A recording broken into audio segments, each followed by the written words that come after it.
आज मैं आपको इस वीडियो के अंदर क्लास 10th केमिस्ट्री के जितने भी एमसीक्यूज है जो एनसीईआरटी में पीछे दिए हुए हैं, है ना, उन सबको कराने वाला हूँ। ये जो एमसीक्यूज है एग्जाम की दृष्टि से बहुत इंपॉर्टेंट है, ठीक है। और मैं आपको इन एमसीक्यूज को बढ़िया अच्छे से डिटेलिंग के अंदर कराने वाला हूँ, तो प्लीज आप इनको बहुत अच्छे से देखें, आपको बहुत हेल्प होने वाली है। और यहाँ से एग्जाम में क्वेश्चन आएंगे क्योंकि मोस्ट ऑफ क्वेश्चंस इधर से ही आते हैं, ठीक है। तो सबसे पहले मैं चैप्टर नंबर फर्स्ट लेता हूँ, ठीक है। और चैप्टर नंबर फर्स्ट के आपको 3 एमसीक्यू यहाँ पर दिए हुए हैं, मैं तीनों को बहुत अच्छे से डिटेल में आपको समझाना स्टार्ट करता हूँ। देखिए, पहले नंबर का जो एमसीक्यू है ना दोस्तों, वो क्या दे रखा है आपको, ध्यान से देखिए। यहाँ क्वेश्चन है, नीचे दी गई अभिक्रिया के संबंध में कौन सा कथन असत्य है। अब यहाँ पर मैंने असत्य पर अंडरलाइन किया क्योंकि ये क्वेश्चन आपसे उल्टा पूछा है, इसलिए इस क्वेश्चन ऐसे क्वेश्चन में हमें वैसे भी सावधान रहना ही कि उसने पूछा है उल्टा, असत्य कौन सा है, मतलब गलत कथन हमें बताना है। यहाँ पर गलत जो है ऑप्शन हमें यहाँ पर चूज करना है, ठीक है। तो सबसे पहले मेरे को एक अभिक्रिया दे रखी है दोस्तों, मैं उसको लिख लेता हूं। तो अभिक्रिया है मेरे पास 2 PbO, है ना, प्लस C, और यहाँ पर है, इसको थोड़ा सा नीचे लिखते हैं दोस्तों। तो ये अभिक्रिया है 2 PbO प्लस C, और इसके बाद है यहाँ पर 2 Pb, और प्लस यहाँ पर है मेरे पास CO2, ठीक है। अब आप थोड़ा सा ध्यान से देखें यहाँ पर, तो भाई ये कौन सी अभिक्रिया है ना। तो आप यहाँ देखेंगे ना अगर इन ऑप्शंस को, तो यहाँ पर देखो अपचयित, है ना, और उपचयित। तो यहाँ पर चारों ऑप्शन में 2 ही वर्ड आ रहे हैं, उपचयित और अपचयित। इसका मतलब हम ये तो समझ गए कि अभिक्रिया जो है वो क्या है ना, ऑक्सीकरण और अपचयन अभिक्रिया है, ठीक है। अब अगर ऑक्सीकरण अपचयन अभिक्रिया अगर मुझे ये पता चल चुका है तो मैं दिमाग भी उसके अकॉर्डिंग लगाऊंगा। तो देखो देखते हैं। अब आप यहाँ देखो, यहाँ क्या है भाई, पीबीओ। अच्छा, सबसे पहले मैं आपको यहाँ पर डिटेलिंग में पहले समझा दूं कि देखो रेडॉक्स अभिक्रिया के बारे में हम समझ लेते हैं यहाँ पे ना, रेडॉक्स अभिक्रिया, ठीक है। चैप्टर नंबर फर्स्ट में हमने पढ़ा हुआ यहाँ पर रेडॉक्स अभिक्रिया। तो जो रेडॉक्स अभिक्रिया है ना, ये अभिक्रिया क्या होती है, ये 2 प्रकार की अभिक्रियाओं से मिलकर बनती है। रेडॉक्स अभिक्रिया होती है हमारे ऑक्सीकरण अभिक्रिया, ठीक है। तो ऑक्सीकरण अभिक्रिया और ऑक्सीकरण अभिक्रिया और अपचयन अभिक्रिया, ठीक है। तो रेडॉक्स अभिक्रिया ऐसी अभिक्रिया होती है जिसमें एक पदार्थ का ऑक्सीकरण हो दोस्तों और दूसरे पदार्थ का क्या हो, अपचयन हो। अच्छा, ऑक्सीकरण को हम उपचयन भी बोलते हैं। क्या बोलते हैं दोस्तों, उपचयन। तो आपको कंफ्यूज बिल्कुल भी नहीं होना है, ठीक है, इसलिए इसका नाम उपचयन अपचयन अभिक्रिया भी होता है, ठीक है। अब ऑक्सीकरण अभिक्रिया क्या होती है, तो बहुत सिंपल 2 पॉइंट आपको याद रखने हैं। क्या, पहला पॉइंट ऑक्सीजन का जुड़ना, है ना, ऑक्सीजन का जुड़ना, ठीक है। और दूसरा पॉइंट आपको याद रखना है हाइड्रोजन का हटना, ठीक है, हाइड्रोजन का हटना। तो अगर ऑक्सीजन जुड़े और हाइड्रोजन हटे तो यानी कि वो अभिक्रिया ऑक्सीकरण अभिक्रिया होती है। और अगर मैं बात करूं अपचयन की, तो वो जस्ट इसका उल्टा, इसमें होता है O2 का जुड़ना, तो इसमें लिखेंगे अपन O2 का हटना, ठीक है, O2 का हटना। और दूसरा पॉइंट है, इसमें है हाइड्रोजन का हटना, तो यहां लिखेंगे हम हाइड्रोजन का जुड़ना, ठीक है। अगर ये बात आप याद रख लेते हैं तो ये क्वेश्चन हमारा इजीली क्लियर हो जाएगा और ये कॉन्सेप्ट भी आपका एकदम से क्लियर हो गया, ठीक है। ये बहुत इंपॉर्टेंट है, मोस्ट इंपॉर्टेंट है, जो एग्जाम में बहुत बार पूछी गई है, तो आप यहां से क्लियर भी कर सकते हैं, ठीक है। अब देखो यहाँ पर, जैसे यहाँ पीबीओ, अब इधर की साइड देखो पीबी का है, तो आपका ये रहा। अगर आप यहां से यहां पर देखते हैं तो आप देखेंगे कि यहाँ पर ऑक्सीजन था लेकिन यहाँ ऑक्सीजन नहीं है। भाई यहाँ पीबी था, यहाँ भी पीबी है, लेकिन यहाँ ऑक्सीजन था, यहाँ ऑक्सीजन नहीं है। तो इसका मतलब ऑक्सीजन क्या हुआ, हटा। तो ऑक्सीजन का हटना क्या होता है दोस्तों, तो अपचयन। तो लिख दो यहाँ पर ये अभिक्रिया कौन सी अभिक्रिया है, अपचयन अभिक्रिया होगी। अच्छा, आपको बता, अगर एक पदार्थ का अपचयन हो रहा है तो सीधी सी बात है दूसरे पदार्थ का क्या होगा दोस्तों, तो उसका होगा ऑक्सीकरण। इतने समझदार तो आप है भी सही, लेकिन फिर भी मैं आपको थोड़ा सा और अच्छे से समझा देता हूं। आप देखो यहाँ कार्बन है, यहाँ कार्बन है, लेकिन यहाँ क्या नहीं था, यहाँ O2 आ गया, यहाँ O2 नहीं था, लेकिन ऑक्सीजन जुड़ा। इसका मतलब यहाँ क्या हुआ, ऑक्सीजन जुड़ा। तो यानी कि ऑक्सीजन का जुड़ना जो होता है, ऑक्सीजन का जुड़ना जो होता है वो क्या होता है, ऑक्सीकरण, ठीक है, बहुत बढ़िया। अच्छा, अब आप देखें ना ध्यान से, तो यहाँ पर ध्यान से देखो कि जो पीबीओ है, पीबीओ का अपचयन किसमें हो रहा है, पीबी में। तो इसको बोलते हैं पीबीओ क्या हो रहा है, अपचयित हो रहा है। तो पीबीओ अपचयित हो रहा है, ये बात सत्य है। और कार्बन का CO2 में क्या हो रहा है, ऑक्सीकरण। इसका मतलब कार्बन क्या हो रहा है, ऑक्सीकृत हो रहा है CO2 में। तो पीबीओ पीबी में अपचयित हो रहा है, ये बात भी सही है। कार्बन CO2 में ऑक्सीकृत हो रहा है, तो ये भी बात सही है। इसको बोलेंगे अपचयित। क्या बोलेंगे, अपचयित, ठीक है, अपचयित। और इसको बोलेंगे आपके ऑक्सीकृत। क्या बोलेंगे, ऑक्सीकृत, ठीक है ना। अब आप देख सकते हैं कौन कौन अपचयित हो रहा है, तो एक तो पीबीओ हो रहा है, पीबीओ किसमें हो रहा है, पीबी में अपचयित हो रहा है।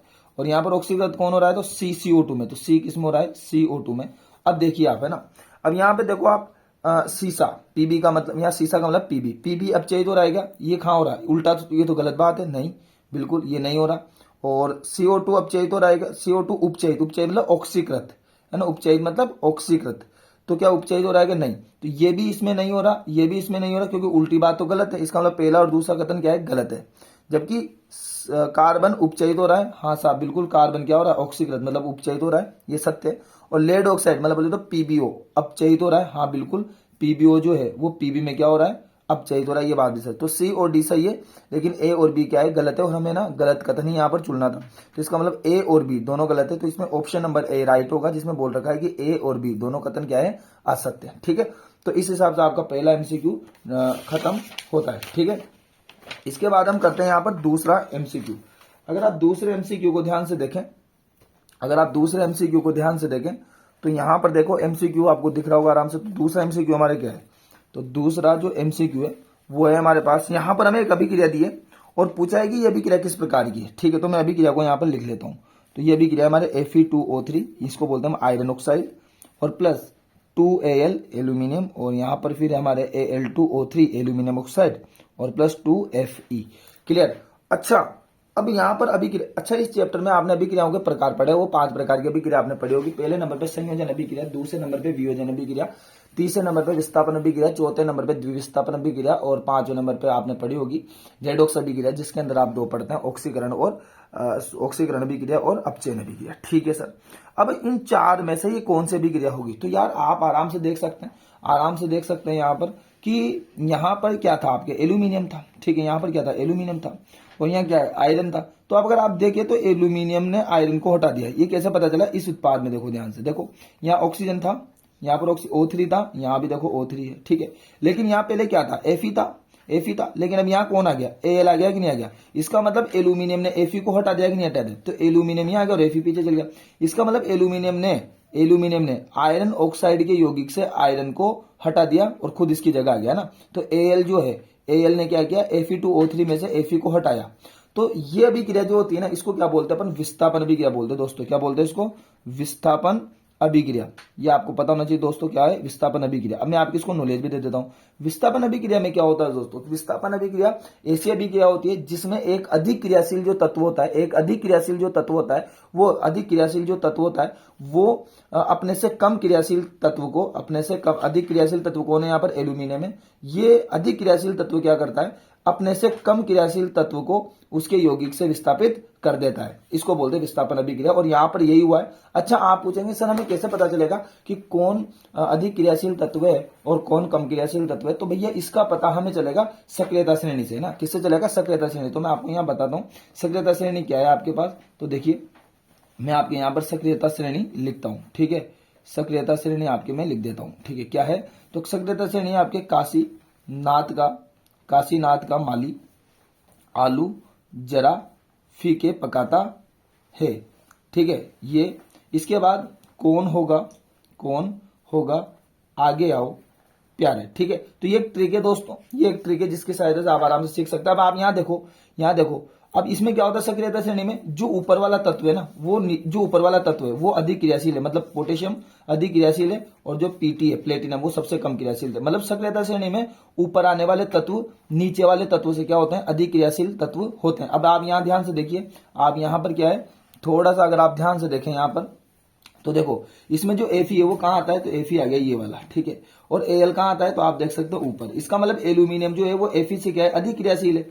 तो एल्यूमिनियम Fe को हटा सकता है, नहीं हटा सकता, बिल्कुल हटा सकता है। और यहां भी एल्यूमिनियम ने Fe को Fe2O3 में से हटाया है, इसलिए इस अभिक्रिया का नाम क्या हुआ, विस्थापन अभिक्रिया। ठीक है, तो आई होप आपको विस्थापन अभिक्रिया क्लियर अच्छे से हो गई होगी। तो इसमें जो ऑप्शन है वो हो जाएगा हमारा डी। ठीक है, option number D is right. Clear, option number D is right. आपको दिख नहीं रहा होगा, option number D is right. मैं बता देता हूं आपको, ये देखिए है ना, सेकंड नंबर के क्वेश्चन में option number D is right. Okay, अब हम चलते हैं इसके थर्ड नंबर के क्वेश्चन में, थर्ड नंबर के एमसीक्यू में। ठीक है, तो आप देखें थर्ड नंबर का जो एमसीक्यू है हमारे पास वो क्या है। तो देखो थर्ड नंबर का एमसीक्यू हमारे पास यहाँ पर, मैं इस कागज उधर ले लेता हूँ अगर आपको देखने में तकलीफ आ रही हो तो। ठीक है, तो थर्ड नंबर का जो एमसीक्यू है हमारे पास दोस्तों वो है लोह चूर्ण पर। देखिए ध्यान से, यहाँ दे रखा है लोह चूर्ण पर तनु हाइड्रोक्लोरिक अम्ल डालने से क्या होता है, सही उत्तर पे निशान लगाए। तो देखिए हम यहाँ पर रिएक्शन करवा के देख लेते हैं। थर्ड नंबर का आपके पास क्या है क्वेश्चन है, देखिए ध्यान से। लोह चूर्ण पर, तो सबसे पहले लोह चूर्ण का मतलब है लोह चूर्ण, तो लोह चूर्ण जो है, लोह चूर्ण। अब लोह चूर्ण की अभिक्रिया किससे करानी है आपको दोस्तों, तनु हाइड्रोक्लोरिक अम्ल, तो यानी कि तनु हाइड्रोक्लोरिक अम्ल तनु HCl है ना, तनु HCl से करवानी। तो क्या होगा, तो मुझे बताओ लोह चूर्ण का मतलब क्या है। तो भैया लोह चूर्ण हो कुछ भी हो तो आयरन ही तो है, Fe तो है। ठीक है, लोह चूर्ण का मतलब आयरन बोले तो Fe।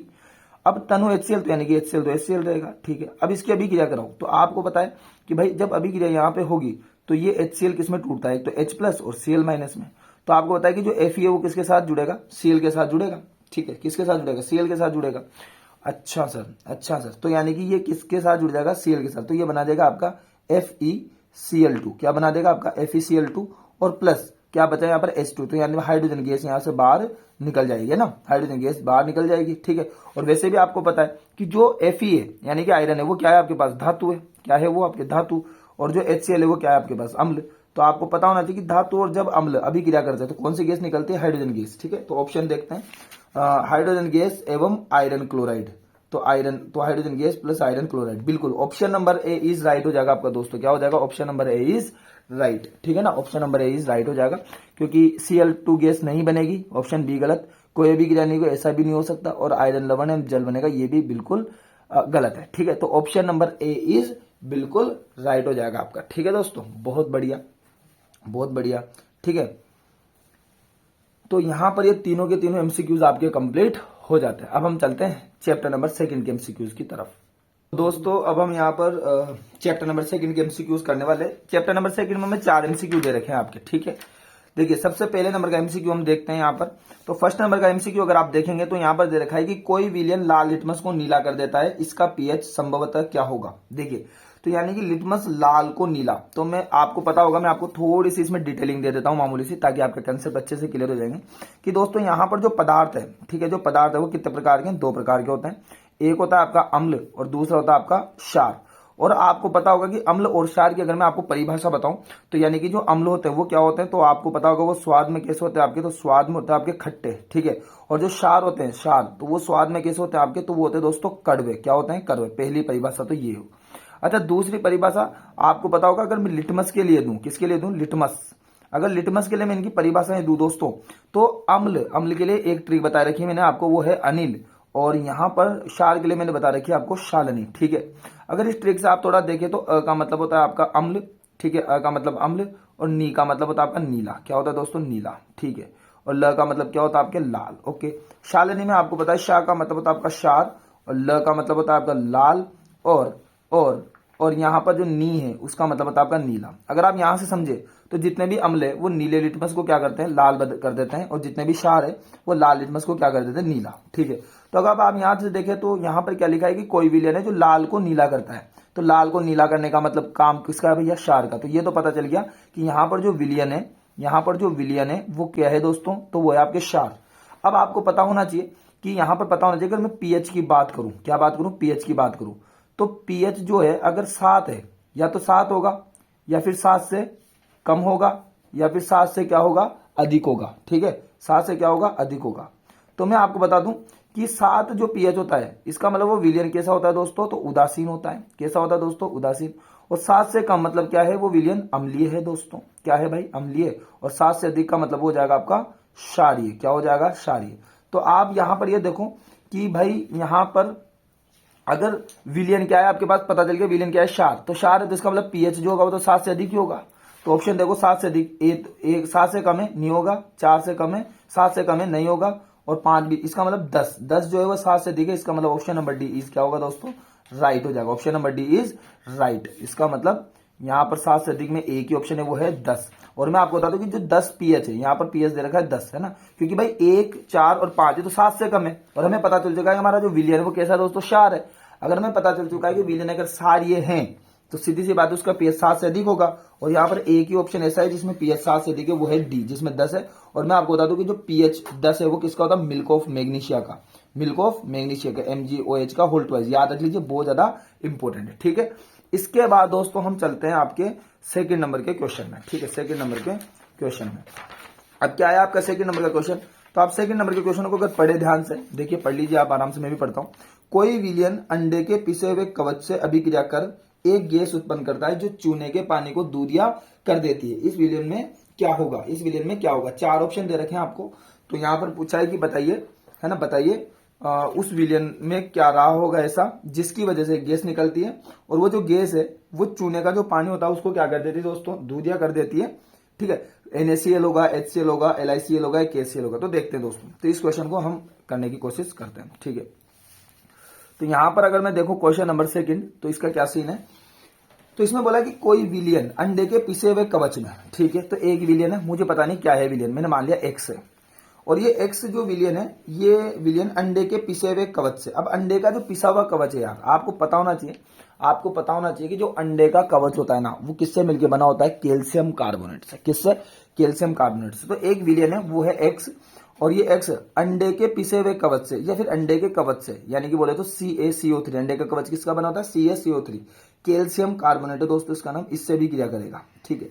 और जब अभी क्रिया करेगा तो गैस जनरेट करेगा, एक गैस उत्पन्न करेगा, मुझे पता नहीं वो गैस कौन सी है, ठीक है, वो गैस कौन सी है। और ये जो गैस है ना भाई, ये जो गैस है, इसको अब जब आप चूने के पानी में प्रवाहित करेंगे, किसमें, चूने के पानी में, है ना, जब आप इसको चूने के पानी में प्रवाहित करेंगे, चूने के पानी में प्रवाहित करेंगे, तो जो चूने का पानी है वो कैसा हो जाएगा आपका, दूधिया हो जाएगा। कैसा हो जाएगा आपका, दूधिया हो जाएगा। तो जो चूने का पानी है वो कैसा हो जाएगा आपको, दूधिया हो जाएगा। क्लियर? अच्छा, कोई बात नहीं। तो भाई देखो, अब चूने का पानी दूधिया, अब ये अंदाजा लगाना है अपन को ना, अंदाजा लगाना है कि भाई वो विलियन जो है उसमें क्या रहा होगा। तो मैं बता दूं आपको, कुछ चीजें याद रखनी पड़ेगी। देखिए आपको, तो दोस्तों जो चूने का पानी है ना, चूने का पानी, उसको दूधिया करने वाली जो गैस है उसका नाम है आपके CO2, है ना। इस चीज को दिमाग के अंदर सेट कर लीजिए। कौन सी गैस है दोस्तों, CO2, ठीक है, कौन सी गैस है, CO2। क्लियर?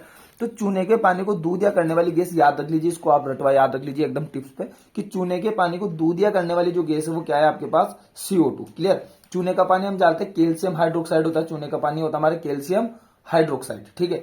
अब कैल्शियम हाइड्रोक्साइड में जैसे CO2 गैस प्रोवाइड कराएंगे तो जो चूने का पानी है वो कैसा हो जाता है आपका, दूधिया हो जाता है। तो इसका मतलब मुझे ये तो पता चल चुका है कि जो गैस है वो क्या है, CO2 है। लेकिन अब CaCO3 किससे क्रिया करे, कि CO2 गैस निकले। तो मैं आपको बता दूं कि CaCO3 HCl से, हाइड्रोक्लोरिक अम्ल, HCl से अभी क्रिया करके ही CO2 गैस बनाती है ना, HCl से ही क्रिया करके CO2 गैस बनाती है। इसका मतलब यहाँ पर जो विलियन होगा वो विलियन में क्या होगा, HCl होगा, यानी कि option number B is right. Clear है? तो CaCO3 HCl से भी क्रिया करके कौन सी गैस जनरेट करती है, CO2 गैस यहाँ पर जनरेट करती है। ठीक है भाई, तो आपको इतनी सी बात थोड़ी ध्यान देनी चाहिए यहाँ पर। क्लियर? ओके। इसके बाद आ जाओ आप यहाँ पर, इसके MCQ नंबर 3 पे हम बात करते हैं। ठीक है, तो देखिए MCQ नंबर 3। ओके, ये MCQ देखिए इसमें क्या दे रखा है। ये MCQ आराम से इजीली आपके हो जाएगा, कोई दिक्कत वाली बात नहीं। देखो यहाँ पर दे रखा है आपके कि NOH का, ठीक है, इसको थोड़ा ऐसे करते हैं। ओके, सॉरी दोस्तों, हाँ थोड़ा सा जुकाम के आसार लग रहे हैं, पर टेंशन मत कीजिए, पढ़ाई नहीं रुकनी चाहिए किसी भी कंडीशन में। ओके, देखिए तीसरे नंबर का जो MCQ है आपका वो है, इसमें दे रखा है कि जो NaOH है उसका 10 मिलीलीटर विलियन HCl के 8 मिलीलीटर विलियन में पूर्णतः उदासीन हो जाता है। मतलब मैं आपको इसको समझाने का प्रयास करता हूं अपने हिसाब से। इसमें दे रखा है आपके, इसमें से बोल रखा है कि हमारे पास NaOH का एक विलियन है, ठीक है, और ये हमें दे रखा है 10 मिलीलीटर। कितना दे रखा है दोस्तों, 10 मिलीलीटर। और एक विलियन दे रखा है हमें HCl का, जो दे रखा है मुझे 8 मिलीलीटर। ठीक है, तो NaOH का 10 मिलीलीटर विलियन दे रखा है HCl का। और आपको पता है कि जो NaOH है वो क्या है आपका क्षार है, और जो HCl है वो क्या आपके अम्ल। ठीक है, हमने पढ़ा हुआ है ना, सोडियम हाइड्रोक्साइड क्षार होता है और हाइड्रोक्लोरिक अम्ल होता ही है। ठीक है, अब इन दोनों को जब, अब आपको बताया कि अम्ल और क्षार को जब हम मिलाते हैं, अम्ल और क्षार को जब मिलाते हैं, ये क्या हो जाता है, उदासीन हो जाता है। तो ये बोल रहा है कि 10 मिलीलीटर NaOH में 8 मिलीलीटर HCl जब मिलाएंगे तो ये दोनों क्या हो जाते हैं आपके, उदासीन हो जाते हैं। क्या हो जाता है भाई, उदासीन हो जाते हैं। अब वो ये कह रहा है कि दूसरी कंडीशन के अंदर, इस क्वेश्चन में वो ये बोल रहा है कि भाई दूसरी कंडीशन के अंदर यदि मैं NaOH का 20 मिलीलीटर ले रहे हैं, क्या लेना है, 20 मिलीलीटर ले रहे हैं, तो बताओ HCl की कितनी मात्रा मुझे लेनी पड़ेगी। तो यार एक बात बताऊं, आप थोड़ा सा दिमाग लगाओ, कि इसने 10 की डबल ली कि नहीं ली, है ना, 10 का 2 गुना लिया कि नहीं लिया। तो सीधी सी बात है, HCl का भी 2 गुना लेना पड़ेगा, नहीं लेना पड़ेगा। तो अगर 10 का 2 गुना 20 है तो 8 का 2 गुना कितना हो जाएगा, 16 मिलीलीटर। तो इसका आंसर बन जाएगा कि हमें HCl को कितना लेना पड़ेगा, 16 मिलीलीटर यहां पर लेना पड़ेगा। आप इजीली देख सकते हैं, option number D is right. Clear है? ओके, अब इसका एक और क्वेश्चन है जो है ऑप्शन क्वेश्चन नंबर 4, और ये मोस्ट इंपोर्टेंट क्वेश्चन है दोस्तों। ये बोर्ड में बहुत बार आपसे पूछा गया है, आरबीएससी का फेवरेट है। इसमें बोल रखा है अपच का उपचार करने के लिए निम्न में से किस औषधि का उपयोग करेंगे। देखिए पहले तो आप समझिए कि अपच क्या है ना। तो यानी कि अपच को मैं आपको समझाता हूं। देखो क्या होता है कि जब हम ज्यादा ऑयली फूड, ज्यादा चाइनीज फूड, ज्यादा सोल्टी फैटी फूड, जब हम ऐसे फूड ज्यादा खाते हैं, है ना, ऐसा खाना ज्यादा खा लेते हैं, तो क्या होता है कि हमारा जो आमाशय होता है ना, वो खाने को डाइजेस्ट करने के लिए, खाने को पचाने के लिए एक अम्ल छोड़ता है जिसका नाम है हाइड्रोक्लोरिक अम्ल, HCl अम्ल वो छोड़ता है वहां पर, ठीक है। लेकिन क्या होता है कि जब हम खाना ज्यादा खा लेते हैं, जब ऑयली फूड हम ज्यादा खाते हैं तो HCl अम्ल ज्यादा बनने लग जाता है। और ये जो HCl अम्ल है ये क्या होता है कि थोड़ा सा ग्रास नली की सहायता से ऊपर की तरफ आना स्टार्ट कर देता है, जिसको हम बोलते हैं एसिडिटी। क्या बोलते हैं भाई? एसिडिटी, ठीक है। तो इसको, इस स्थिति को बोलते हैं अपच, मतलब ये खाना नहीं पचा। जब खाना डाइजेस्ट नहीं होता, जब खाना नहीं पचता तो हमें एसिडिटी होने लग जाती है, ठीक है। जब हमें खाना नहीं पचेगा तो वो अम्ल ऊपर की ओर आने लग जाएगा, है ना, जिससे हमें खट्टी खट्टी डगारें आएगी, इसको बोलते हैं एसिडिटी। तो अपच की स्थिति में क्या होती है? हमें एसिडिटी होती है। और जब हमें अपच हो जाती है, मतलब जब खाना नहीं पचता, जब हमें एसिडिटी हो जाती है, तो हमें एक दवाई जो लेनी होती है उसका नाम है एंटासिड। क्या लेने होता है? एंटासिड। तो आपको ध्यान रखना, इसका आंसर हो जाएगा हमारा एंटासिड।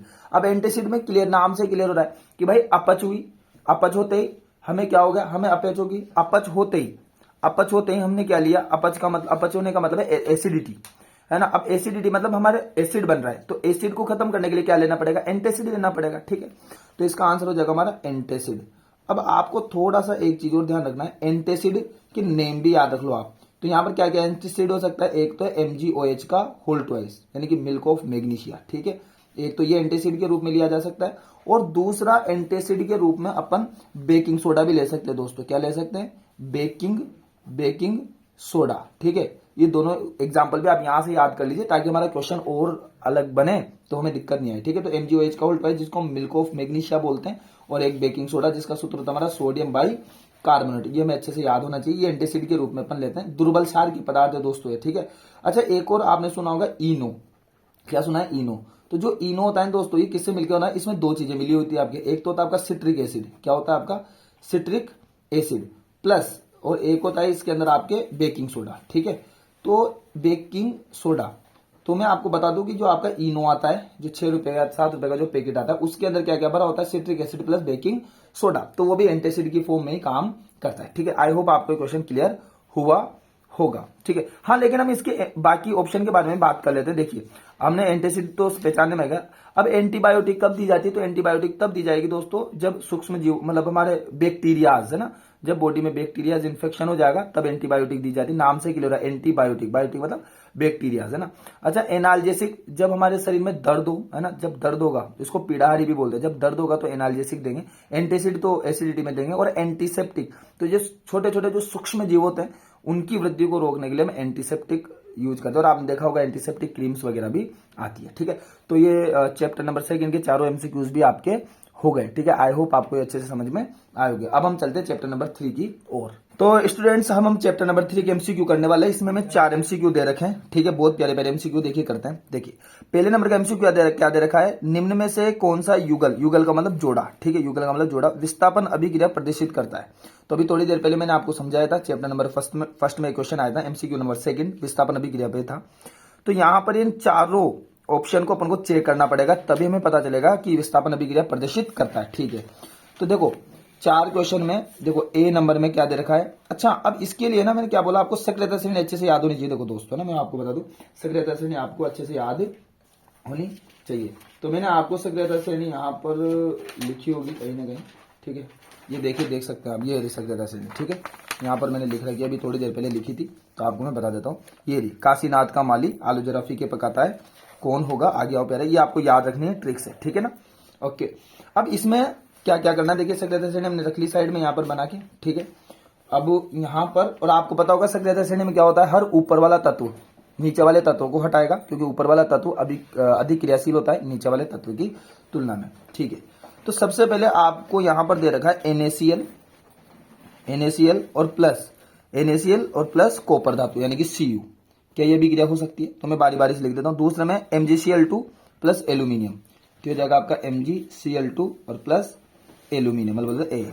तीसरे नंबर पे हो जाएगा आपका FeSO4 दे रखा दोस्तों, तो FeSO4 और प्लस यहाँ सिल्वर का मतलब आपके हो जाता है Ag, ठीक है। सिल्वर का मतलब AgOG, ठीक है। और डी में हो जाएगा आपका AgNO3, ठीक है, AgNO3 और फिर Cu, ठीक, ओके। अब इसमें से कौन से भी क्रिया होगी और कौन सी नहीं होगी, ठीक है। अब आप देखिए, इनका सक्रियता श्रेणी क्या है हमारे, तो सक्रियता श्रेणी हमारे पास यहाँ एक बार और मैं लिख देता हूँ आपके लिए, कोई दिक्कत वाली बात बिल्कुल भी नहीं है, ठीक है। मैं लिख देता हूँ यहाँ पर आराम से। तो देखिए, नाथ का माली आलू, काशीनाथ का सी आएगा सॉरी, माली आलू जरा फीके पकाता है, कौन पकाता है, कौन होगा आगे आओ रे भाई प्यारे। ठीक, अब देखो यहां पर क्या आपके पास एन है, क्या जो सी यू है वो एन को हटा सकता है क्या? क्या सी यू नहीं हटा सकता, क्योंकि सी यू है वो कहां आता है दोस्तों नीचे, और एन कहां आता है ऊपर, तो नीचे वाला ऊपर वाले को नहीं हटा सकता। इसका मतलब पहली अभिक्रिया तो आपके हो ही नहीं सकती, पहली अभिक्रिया आपके बिल्कुल भी नहीं हो सकती। ठीक है, अब दूसरे में देखो आपके क्या एल्यूमिनियम एम को हटा सकता है क्या? तो आप देखो एम कहां है, तो ऊपर है, और एल्यूमिनियम कहां है, तो वो है नीचे, तो नीचे वाला ऊपर वाले को हटाएगा क्या? नहीं हटा सकता, तो यानी कि दूसरी अभिक्रिया भी नहीं हो सकती। यहां पर आप देखिए इसमें क्या है एफी, और यहाँ क्या है आपके एजी, तो एजी कहां है आपके, तो एजी ये रहा, और एफी कहां है, ये रहा, तो ये एफी कहां है, ये रहा। तो क्या आप नीचे वाला ऊपर वाले को हटा सकते हैं? नहीं हटा सकता, मतलब ये भी नहीं होगी। इसका मतलब ऑप्शन नंबर डी क्या हो जाएगा, राइट हो जाएगा, क्योंकि जो कॉपर है वो कहां आता है दोस्तों, वो आता है यहां पर, और जो एजी है वो कहां आता है दोस्तों, वो आता है नीचे, तो ऊपर वाला नीचे वाले को हटा सकता है। इसका मतलब सी यू यहां से हटा। अच्छा अभी क्या बनेगी, तो आप देख सकते हैं सी यू यहां आ जाएगा, सी यू यहां आ जाएगा, तो ये हो जाएगा आपका सी यू NO3 है ना, CuNO3 और प्लस ये Ag कहां चल जाएगा आपका, पीछे चल जाएगा। तो अभी भी आपको मैंने लिख के दे दी। ठीक है, तो ये हो जाएगा हमारा पहला क्वेश्चन राइट। क्लियर है दोस्तों? और दोस्तों क्लियर है? हाँ बिल्कुल, तो यहां पर ये काम आपका बन जाएगा। क्लियर?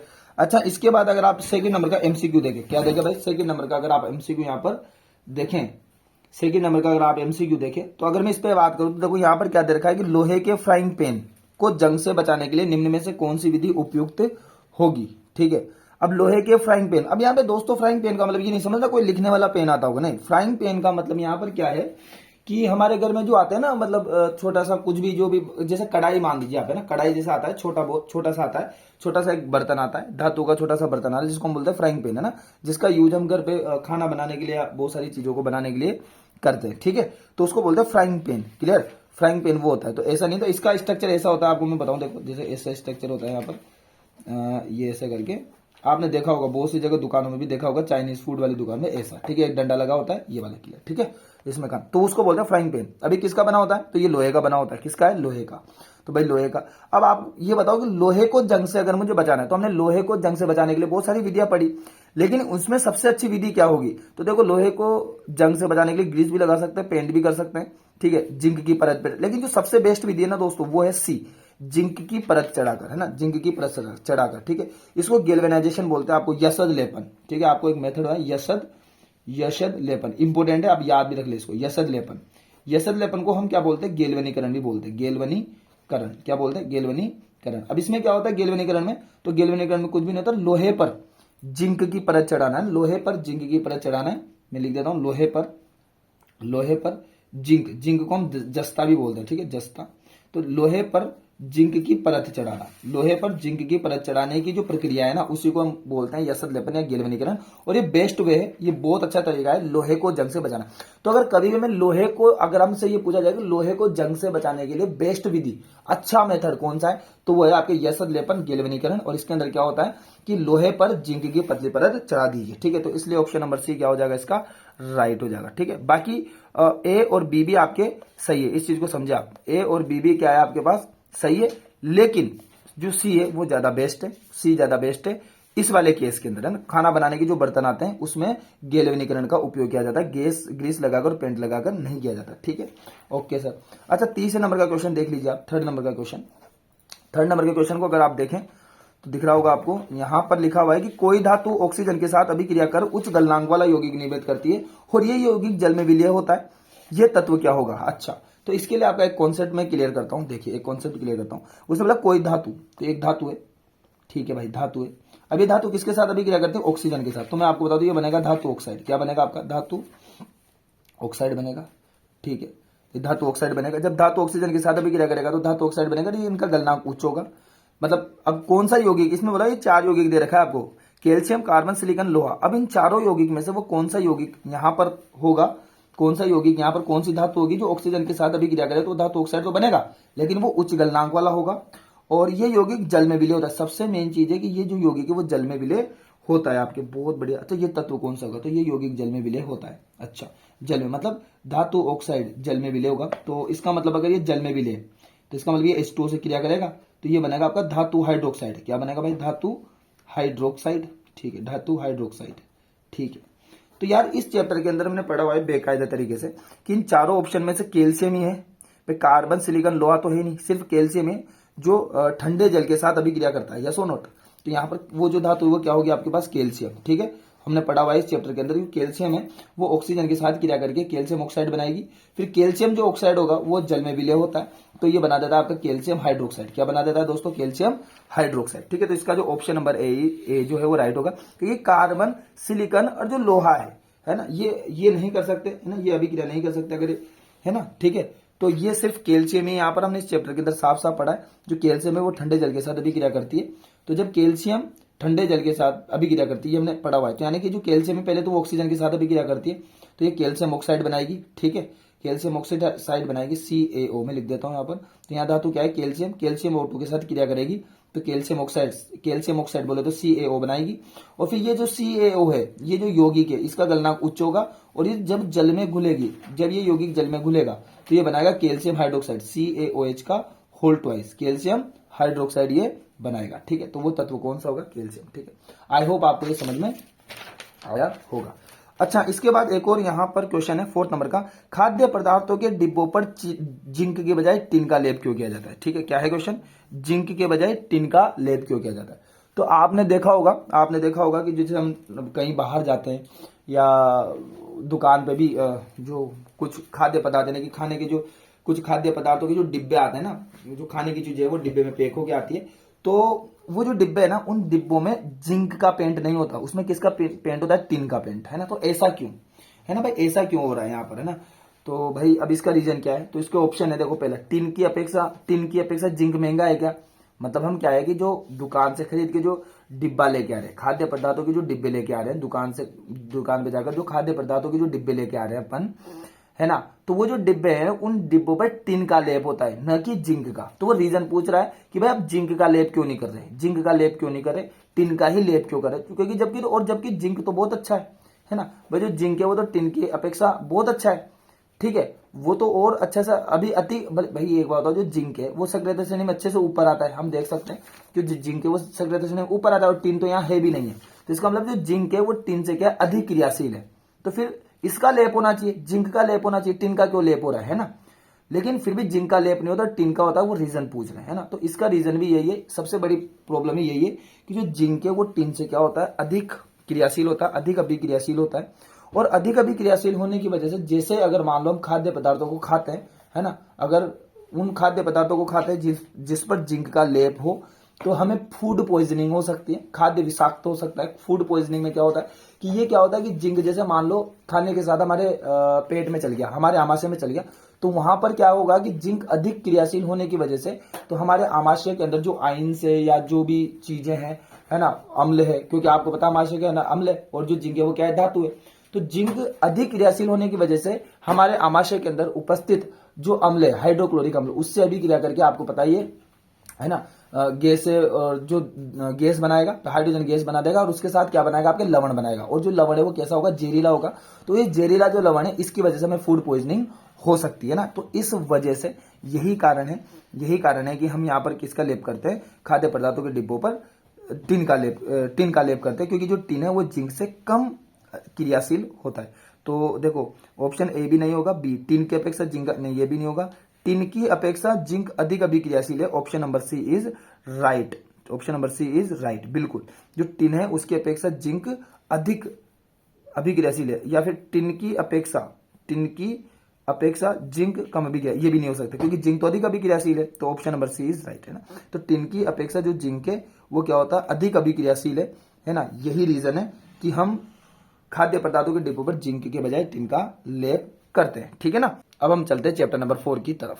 देखिए दोस्तों, हम चैप्टर नंबर 4 का पहला एमसीक्यू देखते हैं। देखिए इसमें बोला है कि एथेन का आणविक सूत्र C2H6 है, और इसमें बताओ कितने बंद है, तो कितने सहसंयोजक बंद है। अच्छा, तो सबसे पहले मुझे क्या करना पड़ेगा? यहाँ पर C2H6 जो है, यानी कि मुझे जो एथेन दे रखा है, तो यहाँ पर मुझे एथेन दे रखा है, ठीक है। अब एथेन का सूत्र क्या है? तो वो है C2H6, वो भी दिया हुआ है। अब इसकी संरचना बनाओ, तो इसकी संरचना बनाऊंगा तो यार सीधी सी बात है, C कितने हैं? 2, तो मैं लिख दूंगा C2 है, इनके बीच में एक बंद बना दूंगा, और H कितने हैं? 6। तो 6 H बनाने के लिए आपको पता है कि कार्बन के 4 बंद करने के लिए, कार्बन के 4 करने के लिए, तो एक तो ये हो गया 2 3 और 4, और इधर कार्बन का 1 करने के लिए 1 2 3 लगा सकता हूं। इसका मतलब हाइड्रोजन हो जाएंगे 1 2 3 4 5 और 6। अब आपको पता है कि जो कार्बन होता है वो कार्बन कार्बन के साथ भी सहसंयोजक बंध बनाता है और कार्बन हाइड्रोजन के साथ भी सहसंयोजक बंध बनाता है। तो टोटल सहसंयोजक बंध कितने हैं उसने ये पूछा, तो आप गिन सकते हैं 1 2 3 4 5 6 और 7। इसका मतलब जो कितने सहसंयोजक बंधे हमारे पास, 7 सहसंयोजक बंधे दोस्तों। कितने? 7 सहसंयोजक बंधे। कितने बंधे? 7 सहसंयोजक बंधे। तो ऑप्शन नंबर देख सकते हैं आप B, option number B is आपके राइट। क्लियर? ओके। अब आप क्वेश्चन नंबर 2 पे आ जाइए। क्वेश्चन नंबर 2 की बात करो तो यहां पर बोला ब्यूटेनोन चतु कार्बन यौगिक है जिसका प्रकार्यात्मक समूह क्या होगा। तो आपको मैं बता दूं प्रकार्यात्मक समूह क्या होता है। तो किसी भी कोई भी जो यौगिक है उस यौगिक में जो पीछे की तरफ जो समूह लगा होता है ना, किसी भी कोई एक यौगिक है उस यौगिक के अंदर एक हाइड्रोजन को हटा के, है ना, उसमें एक हाइड्रोजन को स्थापित करके जो एक कोई भी एक समूह आता है उसको बोलते हैं प्रकार्यात्मक समूह। ठीक है, तो यहां पर अब कौन सा है, तो उसने बोला ब्यूटेनोन। तो देखो आपको मैं बता दूं ब्यूटेनोन। अच्छा, तो आपके सिलेबस में कुछ प्रकार्यात्मक समूह आपको दिए हुए है ना, तो उन प्रकार्यात्मक समूह में आपके एक दे रखा है यहाँ पे ब्यूटेनोन। तो देखो मैं कुछ बताता हूं आपको, जैसे कि आपको दे रखा है एल्कोहल, ठीक है, एक दे रखा है आपको एल्कोहल, ठीक है, जिसमें पीछे लगता है ओल। क्या लगता है? ओल। ठीक है, मैं आपको बता दूं, थोड़ा एक रिपीट कर देता हूँ। एक आपको दे रखा है एल्डिहाइड। क्या दे रखा है? एल्डिहाइड। एल्डिहाइड में आपके लगता है एल, ठीक है, एल लगता है। अच्छा, एक दे रखा है आपको कीटोन, ये ध्यान रखो आप। तो कीटोन जो है इसमें क्या लगता है आपके पीछे ओन लगता है। क्या लगता है? ओन।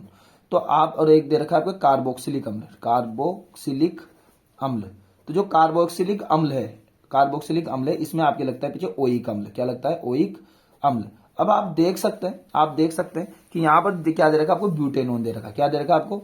ब्यूटेनोन। ठीक है, तो अगर आपको ब्यूटेनोन दे रखा है तो आप आराम से समझ सकते हैं कि यहां पर देखो, इसको अगर आप ब्रेक करते हैं तो ये होता है आपका ब्यूटेन, ब्यूटेन और प्लस, यहां से यहां तक ब्यूटेन और प्लस क्या हो जाएगा? ओन। अगर संधि विच्छेद कर दो ओन, तो इसका मतलब अगर ओन आ गया पीछे तो ओन आते कौन सा हो गया आपका भाई? कीटोन। ओन आते किस कौन सा हो गया आपका? कीटोन। इसका मतलब यहां पर जो प्रकार्यात्मक समूह है वो क्या है आपके पास? कीटोन प्रकार्यात्मक समूह है, और ऑप्शन नंबर सी इज आपके राइट हो जाएगा। ठीक है, तो ये कुछ प्रकार्यात्मक समूह जो याद होने चाहिए आपको। ठीक है, और ऐसे पहचानेंगे हम, है ना, ओल, एल, ओन और ओइक से पहचानेंगे कि कौन सा है। ठीक है, तो यहां मैंने पहचान लिया क्या है? कीटोन। ठीक, option number question number C देखिए आप, क्वेश्चन नंबर 3 देखिए। खाना बनाते समय यदि बर्तन की तली बाहर से काली हो रही है तो इसका मतलब क्या है? ठीक है, और चारों ऑप्शन में ईंधन का जिक्र किया गया है। तो मैं आपको बता दूं, देखो, एक स्वच्छ ईंधन वही होता है, ईंधन की बात करो तो स्वच्छ ईंधन क्या होता है दोस्तों, पहले तो आप ये समझे।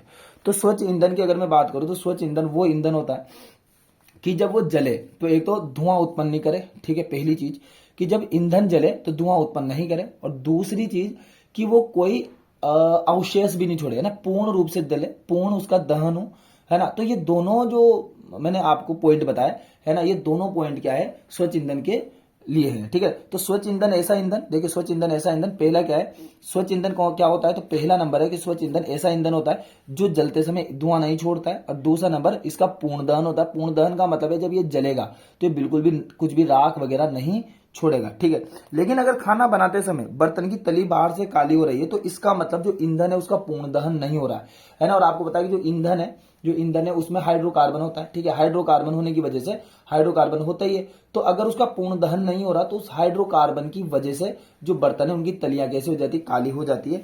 तो इसका जो आंसर रहेगा वो रहेगा कि ईंधन पूरी तरह से नहीं जल रहा है। Option number B is right. तो इसका यही कारण होता है और दूसरा कारण नहीं होता। ठीक है, तो चैप्टर नंबर 4 के 3 एमसीक्यूज भी आपके हो चुके हैं। ठीक है,